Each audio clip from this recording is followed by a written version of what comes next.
Mara waited for the compound lights to dim, signaling that it was safe. Her heart pounded in her chest, each beat echoing the silent mantra that had driven her for months. You have to get out.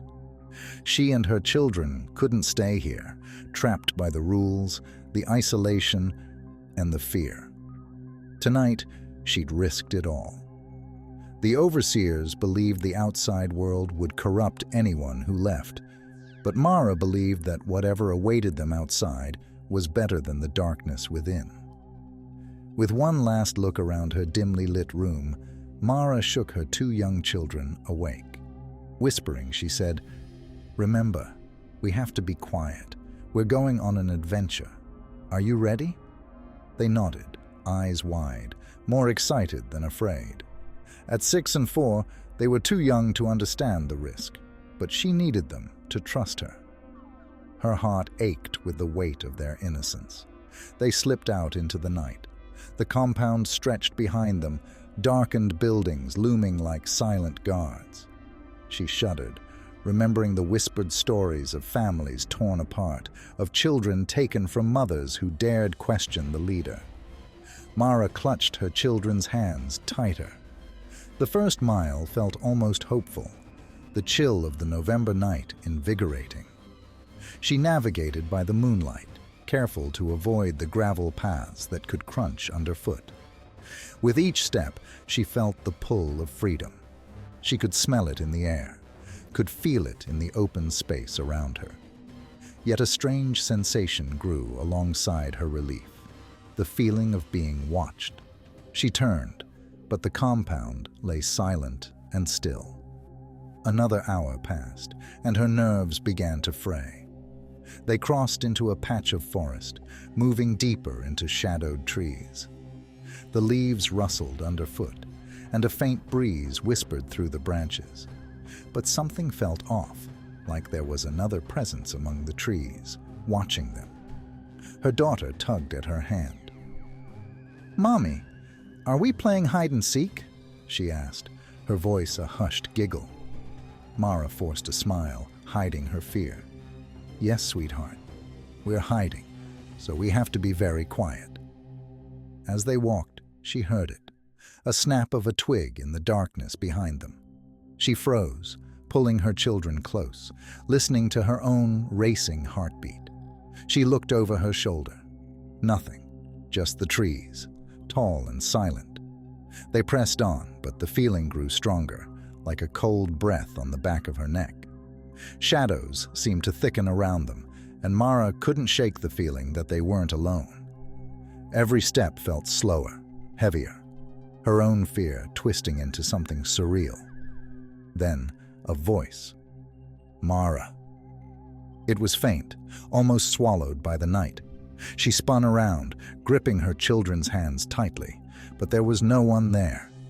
Only the darkness and the endless stretch of trees.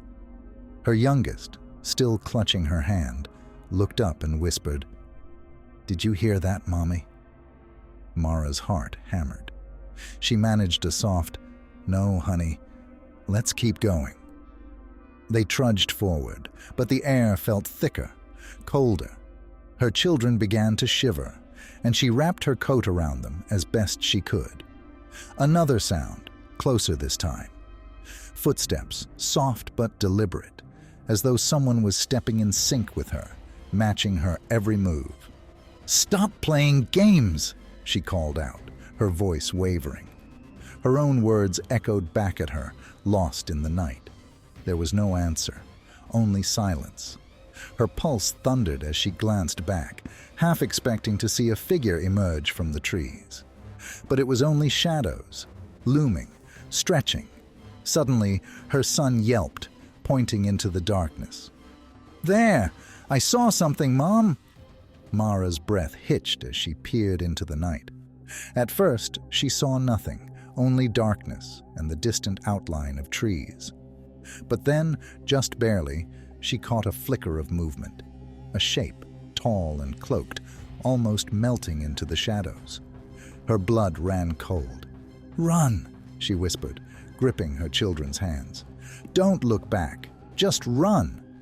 They sprinted through the trees, her legs burning, her breath ragged. She stumbled, but the sight of her children pushing forward with determination forced her to keep going. The footsteps behind them grew louder, faster. Whoever or whatever was following them was getting closer. They burst into a clearing, the pale light of the moon casting long shadows.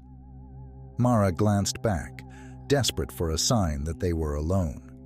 But there, at the edge of the trees, stood the figure, a dark silhouette, still and silent, as if waiting.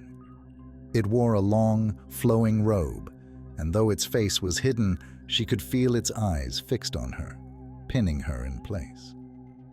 "Mama," her daughter whispered, her voice trembling. Mara knelt, holding both children close.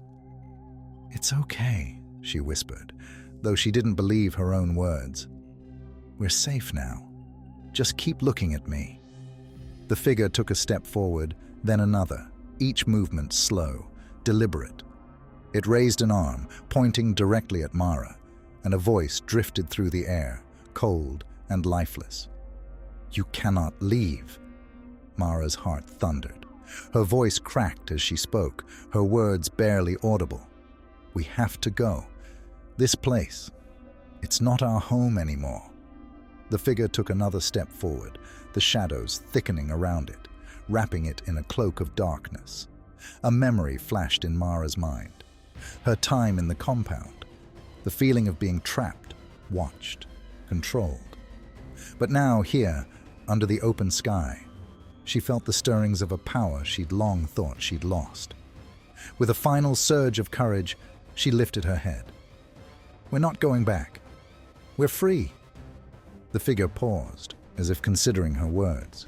Then slowly, it lowered its arm, the shadows retreating.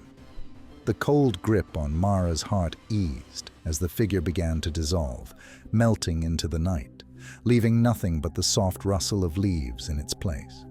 The air cleared, and the oppressive silence lifted, replaced by the gentle sounds of the forest. Mara took a shaky breath, clutching her children tightly. They were safe. They were free. Together, they walked toward the edge of the forest, the first hints of dawn breaking through the trees, casting golden light across their path. As they stepped into the open field, leaving the shadows of the compound behind, Mara knew they'd escaped not just a place, but a prison of the soul. And with each step forward, she felt the weight of the past fade, replaced by the strength to face whatever the future held. They were finally free. And as the darkness fades, remember, the real chills linger long after the story's end. Until next time, brave souls.